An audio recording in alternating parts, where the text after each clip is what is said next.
내가 깊은 곳에서 이 제목을 가지고 은혜를 나누기를 원합니다.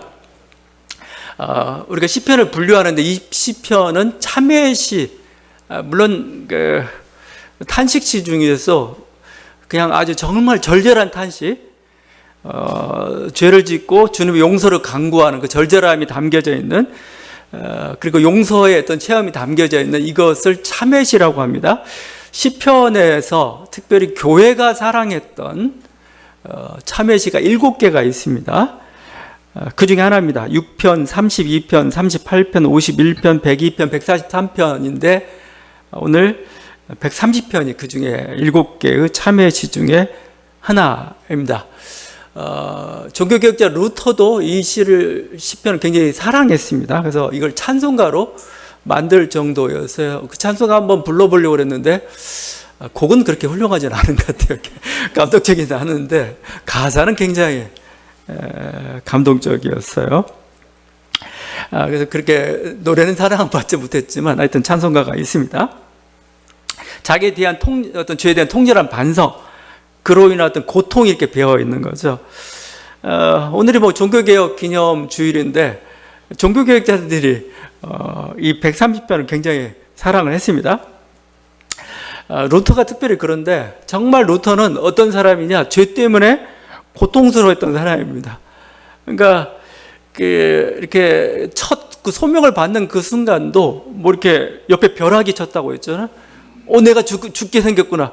벼락 치는 순간 뭘 느꼈냐면은 그냥 간신히 살았네가 아니고 저 벼락이 나한테 맞을 수도 있겠구나. 그럼 나는 바로 지옥 가겠구나 이거였어요. 왜냐면 지금 너무 죄가 가득 차 있는 거예요, 죄가. 그래서 죄 문제 해결하려고 수도사가 된 겁니다.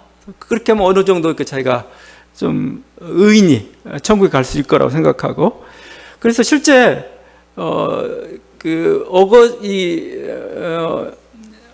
이 루터가 들어갔던 수도회가 어거스틴파입니다. 어거스틴파 수도회인데 가장 엄격한 엄수파라고 있습니다. 막 여러분 가끔 TV 보면 막 등에다 채찍질하면서 가는, 스스로 고행하면서 가는 그런 파에 들어갔어요.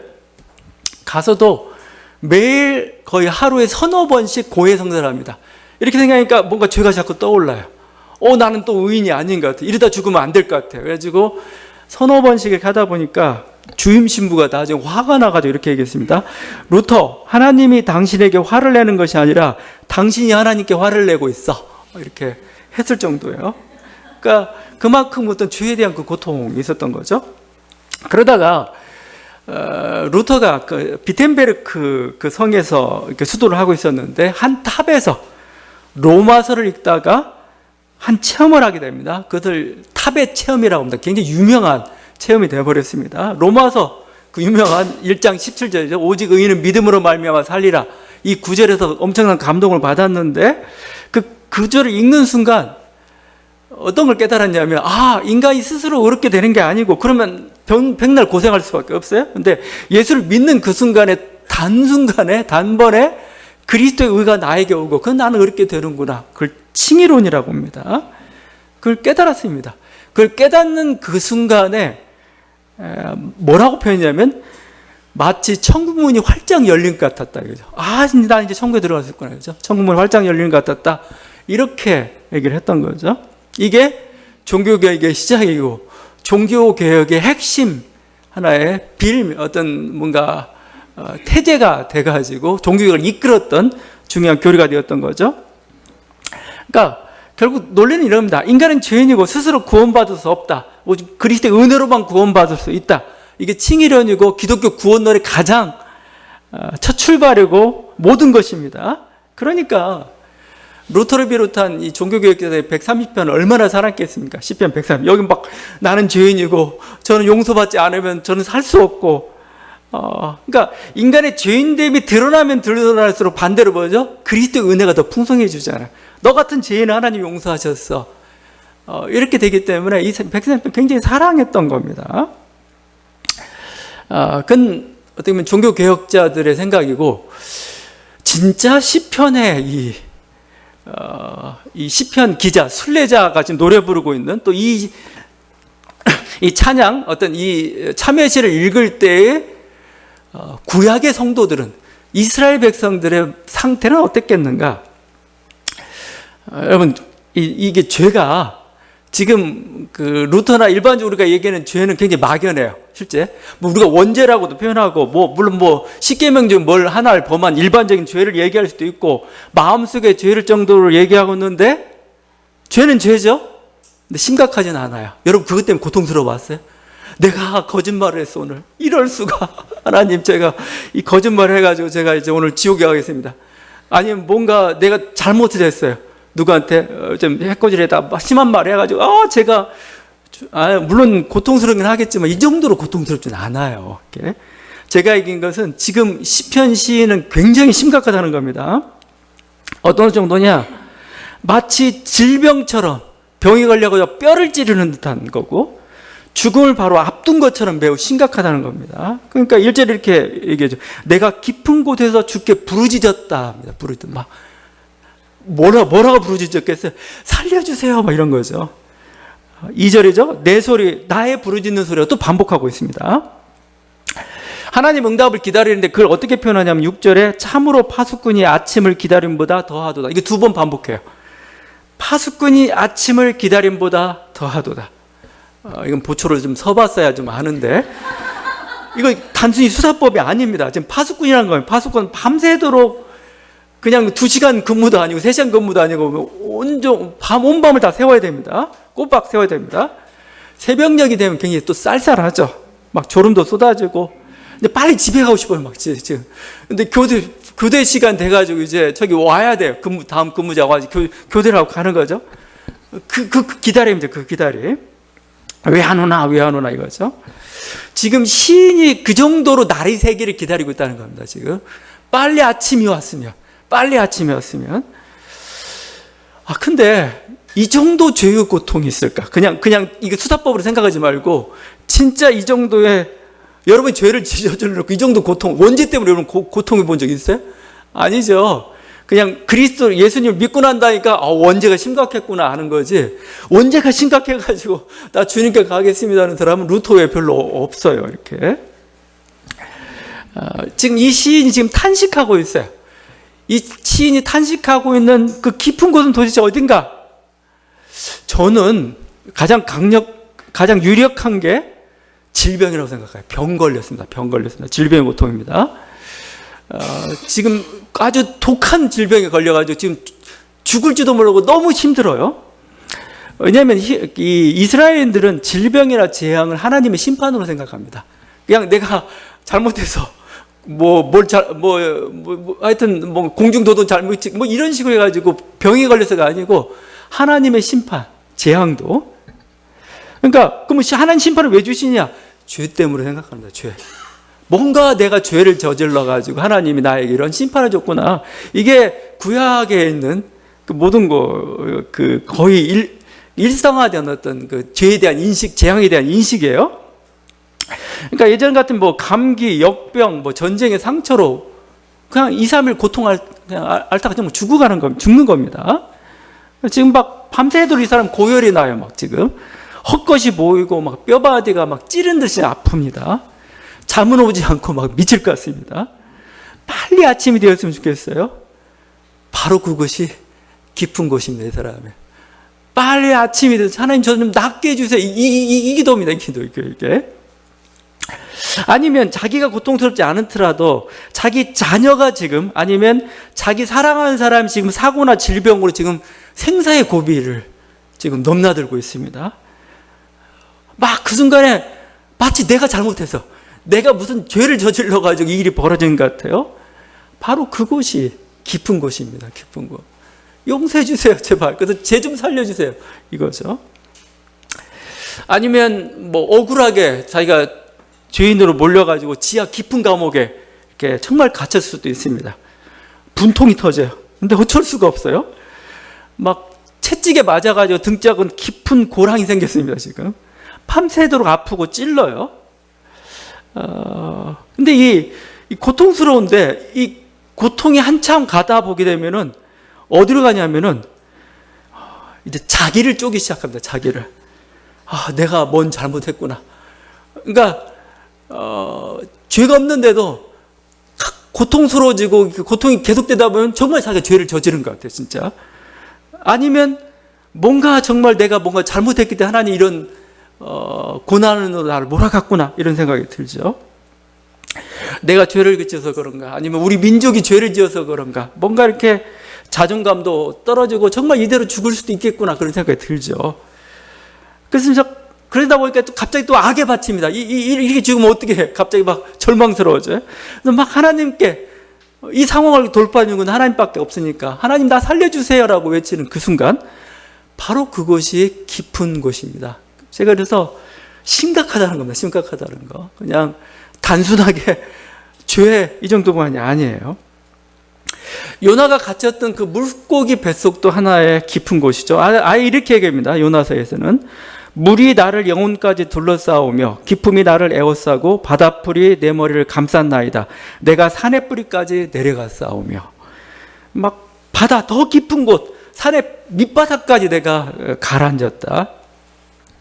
지금 요나는 고래 뱃속에 아주 깊은 곳, 누구는 신장 둔덕이라고 해요. 신장 둔덕에 위산을 피해가지고 거기서 지금 기도를 막 드리고 있습니다. 정말 꽉 막힌 상황을 보여주고 있죠. 더 이상 다 갇혀져 버린 이 상황 속에 답답함입니다. 빨리 뭔가 열리기를 기다리는 이 상황입니다. 바로. 그래서 이 상황은 또 자기 죄 때문에 그런 것 같고 이게 처리가 돼야 되는 그 상황입니다. 그렇다면 우리 인생에서 우리가 사업을 하다가 부도로 위기에 몰린 그 상황일 수도 있습니다. 드디어 이제 더 이상 내놓을 돈은 없고 이게 부도 처리되는 순간 내 사업은 다 날아가 버리고 이제 그 위기의 그 밤, 내일 아침에 이제 그게 결정나는 그 순간의 밤일 수도 있어요. 아니면 실제 범죄를 저질렀을 수도 있습니다. 막 범죄를 저질러가지고 실시각각 사람들이 나의 범죄 행각들을 알게 됐고 막 수사관이 바로 들이닥칠 것 같은 그 전날 밤의 상황. 이게 바로 우리의 깊은 밤이죠. 아니면 꼭 이렇게까만 얘기하는 게 아니에요. 내가 시련을 당해서 막 정말 절망에 빠진 그 순간, 그 사람에게서는 이게 깊은 곳이에요. 나는 더 이상 살 의미도 없어지는 그 순간. 아니면 우울증에 시달려가지고 막 죽음의 호르몬이 자기를 공격하는 그 순간, 나를 막 죽음으로 막 몰아가는 어떤 세력처럼 그 순간, 그죠? 그 순간이 바로 나의 깊은 곳입니다, 지금. 그 깊은 곳에서 지금 이제 이 시인이 지금 하나님을 살려달라고 이렇게 부르짖고 있는 거죠. 이게 어떤 그 저 심각성이고 저 깊은 곳이고 바로 여기서 지금 시편 시인은 하나님을 만나고 있는 거죠. 그러니까 이렇게 사방이 꽉 막히니까 결국 바라볼 건 하늘밖에 없는 거예요. 하늘밖에. 모든 인간적인 도움, 인간적인 모든 가능성들은 도무지 의사도 아니면 어떤 도움의 손길도 도무지 어떻게 해볼 수 없는 그 상황, 하나님만 바랄 수밖에 없죠. 또 모든 인생의 주관자, 또 역사의 주관자 우리는 하나님을 믿고 있잖아요. 그러니까 뭐요?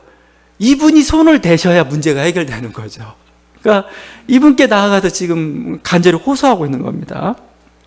그러니까 거기 5절이죠. 내 영혼아 여호와를 기다리며 나는 주의 말씀을 바란다. 7절 이스라엘아 여호와를 바라라. 우리 소망은 하나님밖에 없다는 겁니다. 왜냐하면 이분이 주관자니까 이분이 결정하시면 돼.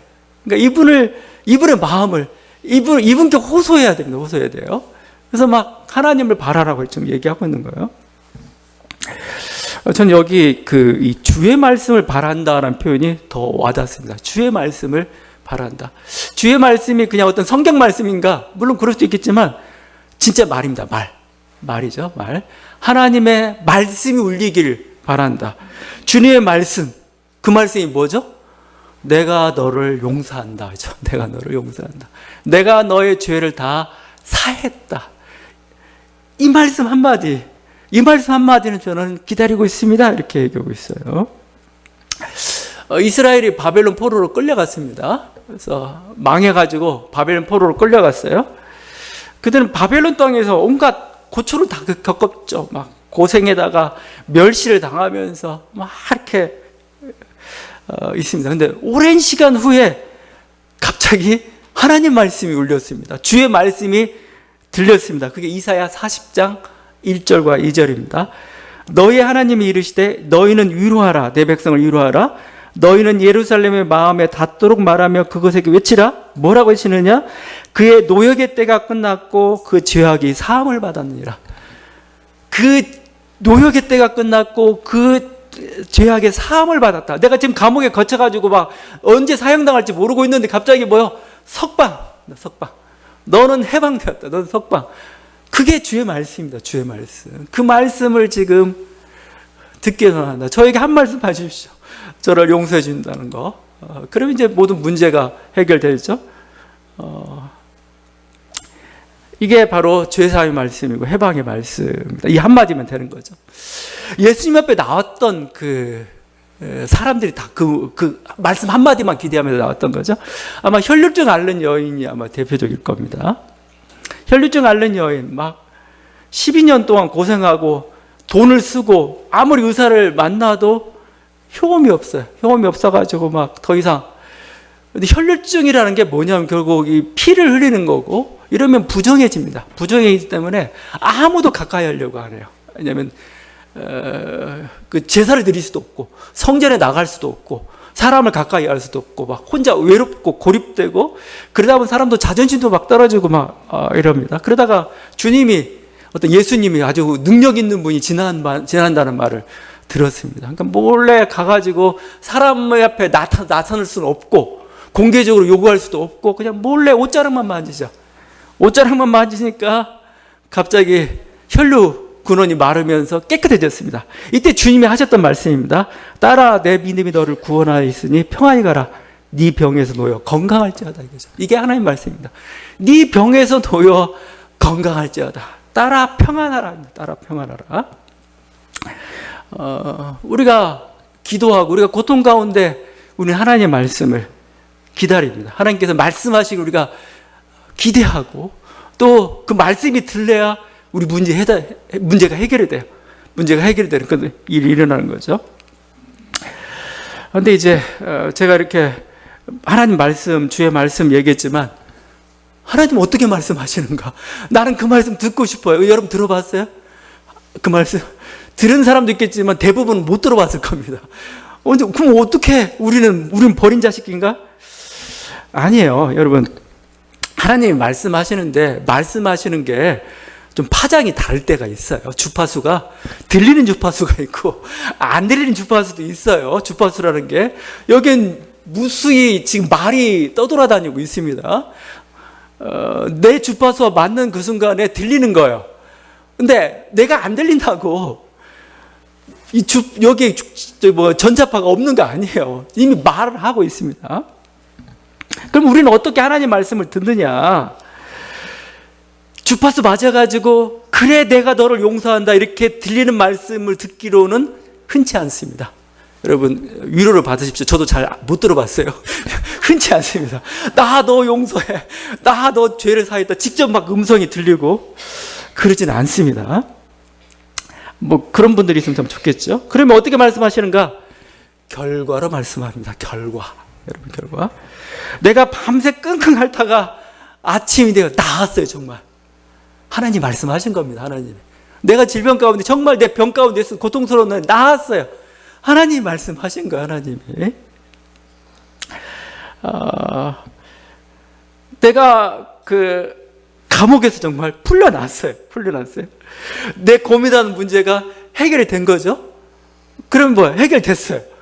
그러면 하나님 말씀하신 겁니다. 여러분 심판이란 것도 느닷없이 여러분에게 닥쳤는데 구원이란 것도 그렇게 말없이 닥칠 수도 있어요. 근데 말없다는 말이 아니고 행동이 가장 큰 소리입니다. 가장 큰 소리. 너 용서했다는 건 어떻게 말보다 더 중요한 거 뭐예요? 진짜 나오면 되잖아요. 진짜 풀려나면 되는 거고 진짜 내 마음에 자유함이 임하면 되는 거고 그러면 되잖아요. 그것보다 더 큰 말이 어디 있어요? 이게 주님의 말씀입니다. 또는 이렇게 될 수도 있어요. 이스라엘 신앙에서는 이런 거 외에 또 하나가 있는데 사제들의 선포회에서 용서가 주어지고 죄사함이 확인됩니다. 이런 거죠. 당신의 희생제물을 하나님이 받으셨습니다. 당신이 통해 자복하는 그 마음을 하나님이 받으셨습니다. 그러면 되는 겁니다. 그러면 저 용서함을 받은 겁니다. 제가 그 이스라엘에 들렸던 말씀 얘기했잖아요. 이스라엘 해방된다는 그 말씀을 이스라엘 백성들 각자 마음속에 들은 거 아니었어요. 선지자 입을 통해서 들었습니다. 선지자가 대신해서 대언해줘요. 하나님이 너희를 용서하셨다. 드디어 이제 감옥에 포로 기간이 끝났다. 해방되었다. 이제 돌아오라 이거죠. 다른 사람의 입을 통해서 말씀하실 수도 있습니다. 아니면 루터처럼 정말 말씀을 읽다가 감동으로 깨달을 수가 있어요. 아, 이 말씀이 바로 내 말씀이구나 라고 깨닫는, 이런 식으로 하나님 말씀할 수가 있습니다. 하나님은 말씀하시는 분이라는 겁니다. 여러분이 다양한 사인으로 다양하게 큰 소리를 내고 있는데 우리가 그 하나님의 음성이 정작 들렸음에도 불구하고 이게 캐치를 못하면, 인식을 못한다면 안 된다는 거죠. 어떻게 보면 지금 시인은 이미 용서를 받은 상태입니다. 이미 용서를 경험했어요. 그래서 8절이죠. 여호와께서는 인자하심과 풍성한 속량이 있음이라. 그죠? 자기가 이 인자하심과 풍성한 속량을 경험해봤어. 그죠? 그러니까 뭐죠? 그가 이스라엘을 그의 모든 죄악에서 속량하시리라. 너희 이 나라도 이제 이 말씀 들어 이겁니다. 이 나라도 내가 이렇게 놀라운 은혜를 입었으니까 지금 이스라엘이 비참한 가운데 있잖아. 그 하나님의 심판이야. 너희 죄 때문에 그래. 그런데 네가 통해 자복하여 하나님께 나가. 하나님은 인자와 자비하심이, 인자와 그 속량이 풍성하셔서 너희를 구원해 주실 거야 이거죠. 자신의 경험을 토대로 죄인들을 지금 초청하고 있는 겁니다. 그래서 이건 참회시지만 동시에 감사시라는 표현도 쓰고 있어요. 감사시다 이건. 왜냐하면 이미 그렇게 자기 고통 가운데서 하나님 용서를 받고 체험한 사람이 하나의 어떤 초청과 아니면 또 감사를 표하는 거다 이렇게 얘기하죠. 오늘 광화문 광장에서 12.7 한국교회가 대형 집회를 하려고 해요. 한국교회 향해서 하고 싶은 말이 이 말씀입니다. 지금은 한국교회의 죄악에 대해서 그 물질과 권력에 이렇게 노예가 되어 있는 이런 한국교회의 죄악에 대해서, 또 만일은 소금처럼 되어버리는, 말씀을 순종하지도 못하고 사랑을 실천하지 못하고 있는 이런 잘못에 대해서 통해 자복해야 될 때, 지금 회개해야 될 때예요. 그냥 뭐 동성애나 어떤 다른 세력을 공격해가지고 한국교회를 지킬 수 없어요. 그러니까 항상 하는 방식이 그렇습니다. 그러니까 자기를 지키려는데 남을 공격하고 자기를 지키는 사람도 있어요. 그건 옳지도 않고 그건 자기를 제대로 지킬 수도 없습니다. 한국교회는 저는 오늘 집회를 계기로 해서 거의 이제 몰락을 확인하는 신호탄처럼 제가 여겨진다고 갑자기 예언처럼 느껴져 오는 게 있어요. 야, 이 계기로 해가 더 이상 이제 한국교회는 정말 한국교회 몰락하고 있다는 것을, 그럼 뭔가 신호탄을 던지는 듯한 그런 느낌이 제가 들어요, 이게. 지금 정신 차려야 됩니다. 정신 차려야 돼, 이거. 지금. 자기가 지금 어떤 길을 가고 있는지. 한국교회는 앞으로 어떻게 될 거냐. 이제 청년들 안 옵니다. 교회 안 오고. 이런 배타적인 곳. 이렇게 사랑 없는 이곳 안 옵니다. 더 이상. 청년들 다 빠져나가고, 온건한 사람들, 진보적인 사람 다 빠져나가고, 이제 아주 외골수적인 사람만 남을 겁니다. 아주. 그래서 외골수적인 사람, 교리적, 이런 사람들 모여가지고, 오히려 더 똘똘 뭉쳐가지고, 이제 우리는 그럼 더 이상 소망이 없는 거죠. 예. 하여튼 지금 이 시편 기자가 니네 참회해라, 니네 회개하라. 그럼 하나님께서는 들으신다. 근데 통해 자복할 생각이 없으니까 답답한 거죠, 이게. 통해 자복이라는 것도 그냥 한두 번 기도하고 마는 걸 통해 자복이라고 생각하면 안 돼요. 삶을 돌이키는 게 통해 자복이에요. 통해 자복. 제가 이렇게 살았는데 이게 아니었군요. 제가 이렇게 더 이상 이렇게 안 살겠습니다. 이런 방향으로 살겠습니다. 계속해서 제가 이렇게 바뀌어졌으니 하나님 제발 용서해 주시고, 이렇게 가는 게 통해 자복이에요. 이렇게. 하여튼 이렇게 통해 자복할 때 들으시는 분이 하나님이다. 그래서 오늘 이렇게 해야죠. 인자하심과 풍성한 속량. 인자하심이라고 표현되는데 헤세드입니다. 하나님의 여러 속성들이 있죠. 가장 핵심에 있는 속성이 뭐냐? 헤세드입니다. 헤세드. 자비라고 표현하고, 인자라고 표현하고, 좀 더 긍정적으로는 사랑으로 표현합니다. 하나님 마음 중심에 뭐가 있습니까? 사랑이 있습니다. 라고 얘기할 수가 있습니다. 뭐냐면 하나님은 근본적으로 누구를 심판할 마음이 없어요. 하나님 근본적으로 뭐예요? 포용하려는 마음 항상 있는 겁니다. 하나님의 자비하심은 오늘 시편 기자에게 먼저 어떻게 들렸느냐? 죄인의 말을 듣는 것에부터 시작합니다. 2절이죠. 내 소리를 들으시며 나의 부르짖는 소리에 귀를 기울이소서죠. 모두에게는 사실은 죄인이든 뭐든 다 사정이 있어요. 사정이 있고 연약함이 있습니다. 그러니까 좀 억울한 거예요. 죄를 저질렀더라도 좀 억울할 때도 있고 막 여러 가지 있습니다. 내가 연약해서 그랬는데, 아니면 하필이면 이런 공동체에 속해가지고 내가 그렇게 돼버렸는데, 나름대로 이유가 있어요. 근데 그 소리를 들어주는 거, 여기서부터 출발이죠. 하나님은 소리를 들어주시는 분입니다. 나의 부르짖음. 말도 안 되는 소리라도 들어주세요. 그래? 뭐라고 하는지 좀 들어보자. 그래서 듣죠. 그럼 막 얘기할 거 아닙니까? 얘기할 거 뭐. 항상 이해한다는 그 부드러운 그 눈으로 우리를 바라보시는 게 이 하나님이십니다. 주님의 손에는 풍성한 속량을 가지고 계시죠. 속량. 이 풍성한 속량이라고 하는데, 속량이라는 건 뭔가 값을 치르는 느낌이 들잖아요. 그러니까 원래 의미는 겁니다. 노예 상태에서 해방시키는 겁니다. 값을 치르고. 내 대가를 치르고 노예 상태였는데 속량이죠. 그래서 출애굽도 속량인 거죠. 이스라엘을 속량한 거. 이런 식으로 되고 있어요. 도무지 나는 이 수렁에 빠져가지고 나올 수가 없어요. 근데 우리 주님은 뭐요? 우리를 그 수렁에서 건질 수 있는 충분한 능력을 가지고 계신 분입니다. 마음의 뭔가 포용성도 가지고 계실 뿐만 아니라 능력도 가지고 계신 분. 이게 인자와 풍성한 속량이라고 표현할 수가 있죠. 우리가 엄청난 죄의 짐을, 무게를 짊어지고 있는데, 그래서 우리가 막 비틀비틀 막 쓰러지려고 막 해요. 근데 뭐요? 하나님이 대신 짊어지시는 분. 대신 우리 짐을 이렇게 치워서 자기가 대신 짊어지고 가시는 분. 이게 바로 하나님이고, 이게 바로 속량이라는 의미죠. 전 대표적인 사례가 다윗이라고 생각합니다. 다윗은 뭔가 하나의 메시아의 원형처럼 되어 있고, 뭐 성공한 왕처럼 보이지만 그 이면에는 굉장히 죄도 많이 저질렀습니다. 통일 전쟁을 하면서 수많은 피를 흘렸죠. 전쟁은 무조건 죄입니다, 죄. 왜냐하면 다른 사람을 죽일 수밖에 없는 거니까. 그 가운데에서 사울 가문이 거의 멸문을 당했어요. 다윗은 자기 안 그런 것 같은데 결국은 다윗으로 인해서 사울 가문이 멸문을 당했습니다. 나중에는 개인적인 죄도 저질렀죠. 밧세바와 간음을 행했고, 그 남편 우리아를 살인 교사하는 그 죄를 저질렀죠. 그때만 하나님께서 벌을 받았습니다. 벌을 받아가지고 나라가 분열이 됩니다. 그 아들 압살롬이 반기를 들어가 내전이 일어난 거죠. 그래서 내전의 고통을 겪고 자기 가족들이 수치를 당하는 여러 가지 모습들을 경험합니다. 벌이죠, 벌. 불륜의 씨앗인 아이는 또 죽음을 당하고 그 때문에 다윗이 금식하면서 기도했던 그 모습도 있죠. 이런 어떤 양면적인 모습이지만 하여튼 이런 죄를 저질렀다면 자기 죄를 자책하며 평생 죄인으로 살아야 됩니다.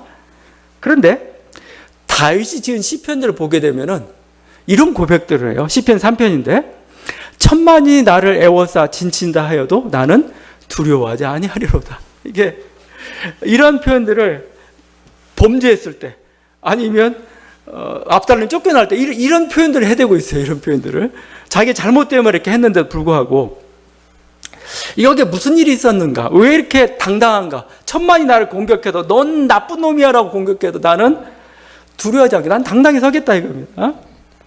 무슨 일이 있었는가? 바로 앞에 하나님의 용서를 체험했기 때문에 그렇습니다. 그 3장 6절이고 3장 4절입니다. 내가 나의 목소리로 여호와께 부르짖으니 그의 성산에서 응답하시는도다. 하나님이 응답하셔서 그 성산에서 응답하셨어요.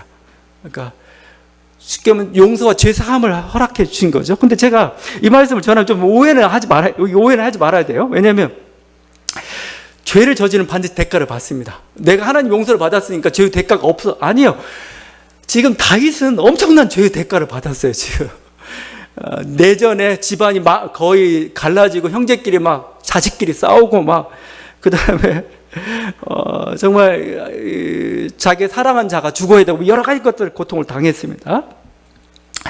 그 책임, 그러니까 그 심판을 받았다는 거죠. 그리고 그 책임도 감당해야 됩니다. 책임이라는 게 결국은 뭐냐? 자기가 죄를 저질렀다는 것은 개인적인 죄는 별로 죄도 아니에요. 근데 죄라는 항상 상대방이 있는 겁니다. 피해자가 있는 겁니다. 피해자에 대해서 그 권리를 회복시켜줘야 됩니다. 수습을 해야 되는 거죠. 그리고 용서도 그 피해자로부터 직접 받아야 되는, 이게 성경이 얘기하는, 또 구약에서 얘기하는 바이기도 하고 그래요.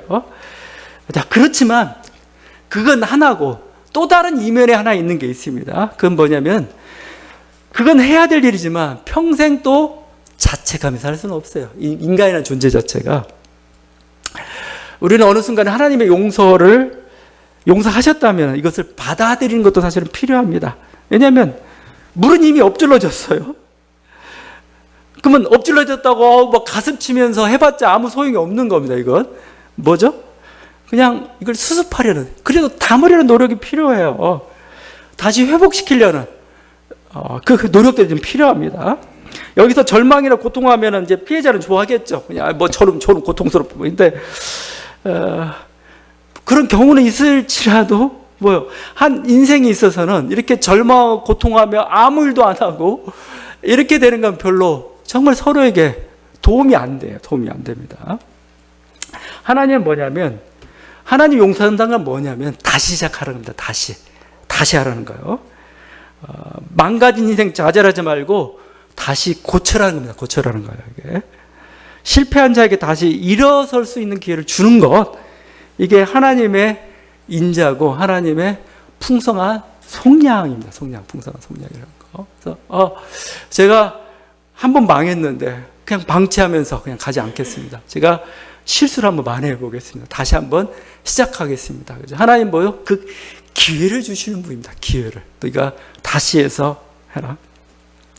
그 하나님의 도움이 새벽에 하나님을 도우시죠. 오늘 아침을 기다렸는데 이 아침은 태양이 떠오르면서 하나님의 어떤 자비와 하나님의 능력이 온 세상을 비추는 거죠. 내 인생을 비추는 거나 마찬가지입니다. 그래서 지금 시편 기자들은 전부 새벽에 하나님의 도우심을 자꾸 바라고 있어요. 새벽에.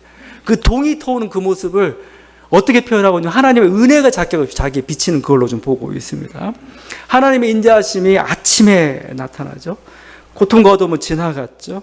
이제 새로운 창조의 아침입니다. 우리는 그 깊은 곳에서 하나님을 만났기 때문에 더 이상 흔들리지 않아요. 깊은 곳에서 우리 가뭄때에 아주 극심한 가뭄 때 판 우물은 그렇게 마르지 않습니다. 쉽게. 왜냐하면 깊이 내려갔기 때문에 그렇습니다. 뿌리가 아주 깊은 나무는 바람이 잘 흔들리지 않습니다. 견고히 설 수가 있습니다. 깊은 곳에서 하나님을 만나고 깊은 곳에서 생수를 만났기 때문에 그렇습니다. 이 은혜가 함께하는 저와 여러분 되시길 바랍니다. 기도하시겠습니다.